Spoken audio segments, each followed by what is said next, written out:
अस्सलाम वालेकुम फ्रेंड्स, ये जो डीसी वोल्ट और एम्पेयर मीटर है, आज हम देखेंगे कि इसके कनेक्शन किस तरह होते हैं। कई बार ये होता है कि सिर्फ कनेक्शन की गलती की वजह से ये वोल्ट मीटर ख़राब हो जाता है। ये डीसी वोल्ट मीटर है जो कि 0 से लेके 100 वोल्ट तक रीडिंग दे सकता है और 0 से लेके 10 एम्पेयर तक एम्पेयर को मेजर कर सकता है। तो इसके साथ ये दो वायर्स हैं, एक तो ये वोल्ट्स के लिए है, सप्लाई के लिए है, इसकी अपनी सप्लाई के लिए है, और ये दूसरी जो मोटी वायर है ये एम्पेयर मेजर करने के लिए है। तो कनेक्शन इसके किस तरह करने हैं, सबसे पहले ये देखिए, ये रेफरेंस वायर है, मतलब जो वोल्ट इस पे होंगे वही ये शो करेगा, और ये जो वायर है इससे ये ऑन हो जाएगा। अब ये 3.5 वोल्ट से लेके 30 वोल्ट तक मैक्सिमम इसको दे सकते हैं, इससे ज़्यादा नहीं दे सकते। अगर हमने इससे ज़्यादा मतलब 100 वोल्ट तक अगर इसको मेजर करना है तो इसको मतलब 5 वोल्ट से लेके 10, 12 या 20 या 30 से नीचे वोल्ट इसको देने हैं इस पे, और फिर ये जो पिन है ये पॉजिटिव साइड पे लगाएंगे तो ये रीडिंग दे देगा। और अगर आपने मतलब 100 वोल्ट अगर मेजर करने हैं, 60 वोल्ट मेजर करने हैं, तो इसको 30 से कम देने हैं और इसको फिर आप 100 वोल्ट तक टच करके तो उससे रीडिंग ले सकते हैं। लेकिन अगर आप इसी को मतलब वोल्टेज 30 वोल्ट से ज़्यादा देते हैं तो ये जो रेगुलेटर है 3.3 वोल्ट का जो रेगुलेटर है इस सर्किट के लिए, इस चिप के लिए, ये फिर ख़राब हो जाता है और ये वेस्ट हो जाता है। उसके बाद ये फिर ये ख़राब हो जाता है। तो इसको ऑन करने के लिए 30 वोल्ट तक हमने देने हैं, पॉजिटिव और नेगेटिव। तो ये देखिए ये ऑन हो गया है।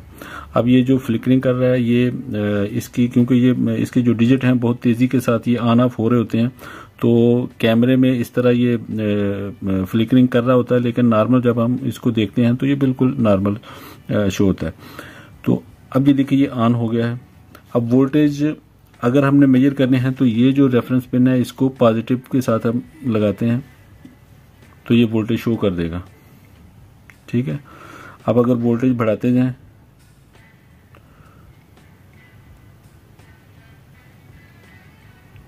ठीक है, देखिए ब्राइटनेस भी ज्यादा हो गई है, तो 30 से ज्यादा इसको नहीं दे सकते। दूसरा इसकी जो एम्पेयर वाली ऑप्शन है इसको भी हम ऐसे ही लगाएंगे। तो इसमें ये होता है कि सिर्फ इसके थ्रू नेगेटिव इसे पास करवानी होती है, इस एम्पेयर मीटर से नेगेटिव जो ग्राउंड वोल्टेज है वो पास करवाने हैं, पॉजिटिव हमने डायरेक्ट देनी होती है लोड को, क्योंकि वो कोई ऑप्शन नहीं है। पॉजिटिव के लिए ये बारीक वायर है, इसमें 10 एम्पेयर नहीं गुजर सकते, सिर्फ इसी से हमने गुजारने हैं, और वो भी नेगेटिव, क्योंकि इसमें ये जो रजिस्टर है इस रजिस्टर में जो वोल्टेज डिफरेंशियल होता है उसको मेजर करके तो ये एम्पेयर शो करता है। As a ampere meter use करना है तो इसको हम निकाल भी सकते हैं, ठीक है।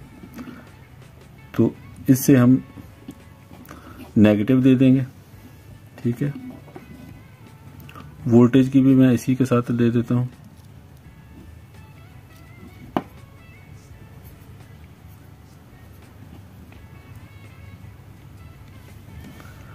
ठीक है।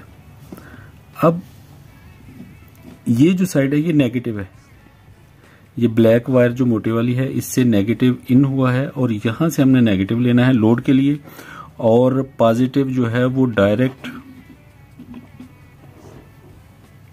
अब इसको आप छोड़ दीजिए, नेगेटिव को छोड़ भी देंगे तो कोई फर्क नहीं पड़ेगा, और पॉजिटिव जो है वो हमने डायरेक्ट इस पे दे देना है। पॉजिटिव जो लोड वाली पॉजिटिव है वो इसके थ्रू नहीं आएगी, वो सिर्फ डायरेक्ट यहां से आएगी, और जो नेगेटिव है वो इस वायर के थ्रू इस ब्लैक से जाके रेड से वापस आएगी। तो मैं लोड भी लगाता हूं, फिर देखते हैं। ये पॉजिटिव है, ये मैंने इसको डायरेक्ट दे दिया, ये जो नेगेटिव है ये ब्लैक से होके और रजिस्टर के थ्रू फिर यहां पे आ गई है।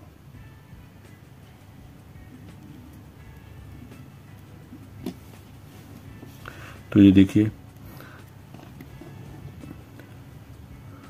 4.2 वोल्ट और 2.3 एम्पेयर ये ले रहा है, ये बैटरी ले रही है, क्योंकि ये बैटरी फुली डिस्चार्ज है इसलिए वोल्टेज थोड़ा एम्पेयर ज़्यादा ले रही है। तो ये जो ब्लैक है अब ये फ्री है, कोई फर्क नहीं पड़ता क्योंकि ये नेगेटिव हमने इससे इसको दे दिया है। मैं वोल्टेज कम करता हूँ और बहुत एक्यूरेट है। अभी ये जो मेरी एसएमपीएस है उसमें भी ये देखिए 1.47 एम्पेयर है, उस पर भी 1.47 एम्पेयर है, 4 वोल्ट है और यहाँ भी 4 वोल्ट है। तो एक्यूरेसी इसकी बहुत है, लेकिन इसको यूज़ करने में थोड़ी एहतियात करनी चाहिए। कनेक्शन अगर सही हो जाते हैं तो ये ख़राब नहीं होता, बिल्कुल ठीक चलता है। ठीक है, तो फ्रेंड्स ये थी आज की वीडियो। मुझे उम्मीद है कि वीडियो आपको अच्छी लगी होगी। अगर वीडियो अच्छी लगे तो इसे लाइक और शेयर कर दीजिए। चैनल पर अगर नए हैं तो चैनल को सब्सक्राइब कर दीजिए। अल्लाह हाफिज़।